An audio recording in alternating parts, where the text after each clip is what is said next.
Aerospace ಉದ್ಯೋಗಿಯಾಗಿರುವ Belthangady ಮೂಲತಃ ಯುವತಿಯೊಬ್ಬಳು ಪಂಜಾಬ್ನಲ್ಲಿ ನಿಗೂಢವಾಗಿ ಸಾವನ್ನಪ್ಪಿದ ಘಟನೆ ಮೇ 17ರಂದು ನಡೆದಿದೆ.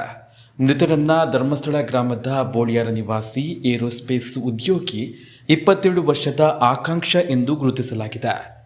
ಧರ್ಮಸ್ಥಳದ ಬೋಳಿಯಾರ ನಿವಾಸಿಗಳಾದ ಸುರೇಂದ್ರ ಹಾಗೂ ಸಿಂಧು ದೇವಿ ದಂಪತಿಯ ಮಗಳಾದ ಆಕಾಂಕ್ಷ ಪಂಜಾಬಿನ ಫಾಗ್ವಾಡ ಕಾಲೇಜಿನಲ್ಲಿ ಉನ್ನತ ಶಿಕ್ಷಣವನ್ನು ಪೂರೈಸಿ 6 ತಿಂಗಳ ಹಿಂದೆ ದೆಹಲಿಯಲ್ಲಿ ಏರೋಸ್ಪೇಸ್ ಇಂಜಿನಿಯರ್ ಆಗಿ ವೃತ್ತಿಜೀವನವನ್ನು ಆರಂಭ ಮಾಡಿದರು.